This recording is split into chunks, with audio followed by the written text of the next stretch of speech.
Banjarmasin kena OTT, tanggapannya Pak Dwi. Pak Dwi, aduh Pak, jangan ditabrak Pak, aduh sayang pintunya Pak, aduh sayang, aduh Bapak. Peristiwa tertangkap tangan ini KPK mengamankan sejumlah pihak di wilayah Jakarta dan juga di Lampung, ya, khususnya di kantor pusat Bea Cukai Kementerian Keuangan. Tertangkap tangan dalam peristiwa tersebut, KPK mengamankan sejumlah 3 orang. Salah satunya adalah Kepala Kantor KPP Madya Banjarmasin. Saat ini sedang perjalanan menuju Jakarta. Dari 3 orang ini, 2 diantaranya ASN dan 1 selaku pihak swasta. Silakan, ada pertanyaan? Mas, terkait dengan yang di Jakarta Timur itu Enggak, yang ini dulu, yang Kalsel, ada pertanyaan? Terkait dengan barang bukti yang diamankan, tim mengamankan uang tunai sejumlah sekitar 1 miliar lebih.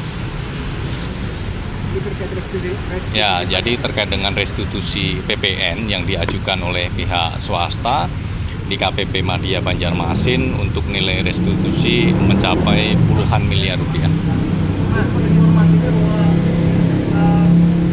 OTT kedua ini berkaitan dari pengembangan atas kesaksian dari tersangka kasus pegawai pajak dari Jakut, dan hari ini kebetulan ketiga tersangka juga diperiksa terkait kasus masing-masing. Apakah memang ada sinerginya atau ada keterkaitan antara 2 OTT yang di KPP Banjarmasin dan yang di Bea Cukai? Oke. Beda hal, jadi yang di Kalimantan Selatan ini kami mendapatkan informasi dari masyarakat, kemudian secara cepat tim bergerak, kemudian peristiwa tertangkap tangan ini terjadi pada hari ini dengan mengamankan 3 orang, ya, yang kemudian malam ini rencana tiba di K4 untuk kemudian nanti dilakukan pemeriksaan secara intensif. Seperti itu bentuknya suap. Nah, untuk konstruksi pasalnya nanti kita update lagi, karena tentu nanti akan dilakukan expose, ya, untuk kemudian memaparkan, ya, terkait dengan peristiwa-peristiwa yang terjadi, termasuk juga dugaan perbuatan melawan hukum dari para pihak seperti apa, sehingga nanti diputuskan konstruksi pasalnya kita menggunakan pasal apa. Yang terkait di Jakarta itu penangkapan memang di Gedung Sumatera, Direktorat P2 atau penindakan atau penagihan Bea dan Cukai. Sebentar, ini Kalsel dulu nih, Mas Mario. Kalsel dulu, belum selesai. Mas, dan Kalsel itu yang di OTT itu apakah 3 orang itu saja atau ada pihak lain yang... Ya, sampai dengan saat ini yang sudah diamankan 3 orang, ya, di wilayah Kalimantan Selatan. Nanti kita lihat perkembangannya, apakah kemudian masih ada pihak-pihak lain yang perlu diamankan oleh tim. Nanti kami akan update. Di dalam peristiwa tertangkap tangan ini, tim mengamankan sejumlah 3 orang, 2 merupakan ASN dan 1 swasta. Salah satunya adalah Kepala Kantor KPP Madya Banjarmasin dengan barang bukti uang tunai senilai 1 miliar lebih. Swastanya ini perusahaan atau gimana? Kenapa? Swastanya ini tuh? Ya, dari perusahaan. Cukup? Kalsel cukup, ya? Oke, kita beralih ke peristiwa tertangkap tangan kedua. Hari ini KPK juga mengamankan sejumlah pihak di wilayah Jakarta dan Lampung. Beberapa pihak sudah tiba di K4 dan sedang dilakukan pemeriksaan secara intensif. Beberapa pihak lain masih dalam perjalanan untuk dibawa ke Gedung Merah Putih KPK. Terkait dengan konstruksi perkaranya, yaitu berkaitan dengan kegiatan importasi, ya, yang dilakukan oleh pihak swasta, yang kemudian KPK menduga adanya dugaan tindak pidana korupsi yang dilakukan oleh para pihak. Kemudian dalam peristiwa tertangkap tangan ini KPK mengamankan sejumlah pihak di wilayah Jakarta dan juga di Lampung, ya, khususnya di kantor pusat Bea Cukai Kementerian Keuangan. Mas, yang pejabatnya itu yang pejabat Bea Cukai itu yang diamankan yang di Lampung, yang sempat disinggung oleh Menku Pak Purbaya tadi siang, apa yang di Gedung Sumatera? Di Gedung Sumatera itu Direktorat P2 penindakan dan penyidikan dan cukai. Yang bersangkutan pejabat eselon 2 di bea cukai. Sebenarnya sudah mantan Direktur Penyidikan dan Penindakan. Ya, itu yang kemudian diamankan di wilayah Lampung. Berapa orang, Mas? Yang mana? Yang kasus yang ini berapa orang yang diamankan?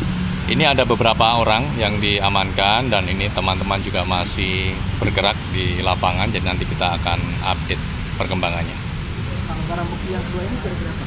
Barang bukti, untuk barang bukti ada uang tunai baik rupiah maupun mata uang asing dan juga logam mulia untuk uang senilai miliaran rupiah.